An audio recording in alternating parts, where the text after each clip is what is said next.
பழம்பெரும் நடிகர் ரவிக்குமார் தமிழ் மற்றும் மலையாளத்துல ஏராளமான படங்கள் நடித்து பிரபலமானவர்.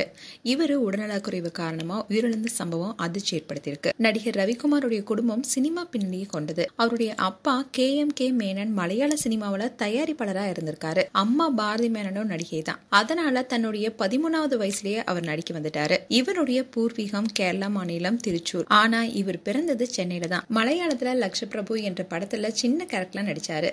அதுக்கப்புறமா மலையாள பல படங்களை ஹீரோவாவும் குணச்சித்திர கேரக்டரும் நடிச்சிருக்காரு.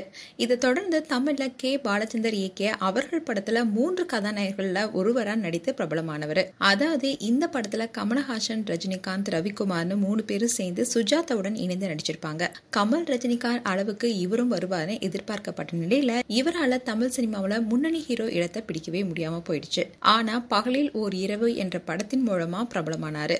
அந்த படத்துல வரும் இளமை எனும் பூங்காற்று பாடல் இவரை பேச வச்சது. அதே சமயம் மலையாள திரையுலகில ஹீரோவாக நடிச்சிட்டு இருக்கும் போது நடிகை சுமித்ராவும் இவரும் காதலிச்சிருக்காங்க. அப்போ மலையாள திரையுலகமே இவங்களை கொண்டாடினாங்க. இதை தொடர்ந்து இவங்களுடைய காதல் திருமணத்துல முடிஞ்சது. ஆனா திருமணத்துக்கு அப்புறமா இவங்களுக்கிடையே ஏற்பட்ட கருத்து வேறுபாடு காரணமா 2 பேருமே கொஞ்ச நாட்களே பிரிஞ்சிட்டாங்க. இதை தொடர்ந்து ரவிக்குமார் வேறொருத்தரை திருமணம் செஞ்சுக்கிட்டாரு. 2வது மனைவி மூலமா ரவிக்குமாருக்கு ஒரு மகனும் இருக்காரு. அவரு கூட தான் இப்போ வாழ்ந்துட்டு வந்தாரு. அண்ட் இவரு தமிழ்ல மலபார் போலீஸ், ரிஷி, ரமணா, லேசா லேசா, சிவாஜி போன்ற பல படங்கள்ல குணச்சித்திர கேரக்டர்ல நடிச்சிருக்காரு. சினிமாவை மட்டும் இல்லாம ராதிகாவுடைய சித்தி, செல்வி, அரசி, செல்லமே, வாணி ராணி போன்ற பல டிவி சீரியல்ல நடித்து தமிழ் ரசிகர் மத்தியில பரிச்சயமான முகமா மாறினாரு. இவர் சீரியல் நடிக்கும் போது நெகட்டிவ் ரோல் நடிக்கவே முன்னுரிமை கொடுப்பாராம். அதுலதான் நடிக்க ரொம்ப ஸ்கோப் இருக்குன்னு சொல்வாராம். அதே மாதிரி ஷூட்டிங் ஸ்பாட்ல நேரம் தவறாமையே கடைபிடிக்கிறதுல அவ்வளவு கரெக்டா இருப்பாருன்னு பலருமே சொல்லுவாங்க. மலையாள சினிமாவில பல முன்னணி கதாபாத்திரங்கள் நடிச்சிருக்காரு. பாலச்சந்தர் இயக்கிய மரபு கவிதைகள் என்ற டிவி சீரியல தான் நடித்து புகழ் பெற்றாரு.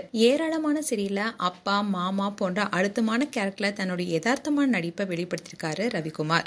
இவருக்கு 71 வயசாகுது. தன்னுடைய மகனுடன் சென்னையில தான் வசிச்சுட்டு வந்திருக்காரு. 40 வருடங்களுக்கு மேல சினிமா துறையில இருந்து வந்த ரவிக்குமார் புற்றுநோய் பாதிப்பு இருந்ததாகவும் இதனால பல நாட்களா மருத்துவமனையில சிகிச்சை பெற்று வந்ததாகவும் கூறப்படுது. இந்நிலைதான் உடல்நலம் மேலும் பாதிக்கப்பட்டு சென்னையில இருக்கிற தனியார் மருத்துவமனையில சிகிச்சை பெற்று வந்த நிலையில நேற்று அவருடைய உயிர் பிரிந்திருக்கு. மேலும் ரவிக்குமாருடைய உடல் வலசரவாக்கத்துல இருக்கிற அவருடைய இல்லத்துல அஞ்சலிக்காக வைக்கப்பட்டிருக்கு. இப்படி சினிமா துறையில அவரால் ஜொலிக்க முடியலனாலும் சின்ன திரை மூலமா பரிச்சயமான முகமா மாறினாரு. மேலும் நடிகர் ரவிக்குமாருடைய மரணம் திரையுலகினரை அதிர்ச்சி ஏற்படுத்தியிருக்கு. இதை தொடர்ந்து பல பிரபலங்கள் அவருக்கு இரங்கல் தெரிவிச்சிட்டு வராங்க. மேலும் ரவிக்குமார் குறித்து உங்களுடைய கருத்துக்களை கமெண்ட் செக்ஷன்ல சொல்லுங்க. இது போன்ற வீடியோஸை பார்க்க நியூஸ் தமிழ் கிளிட்ஸ் சேனலை சப்ஸ்கிரைப் பண்ணுங்க. மறக்காம நோட்டிபிகேஷன் பட்டனை கிளிக் பண்ணுங்க.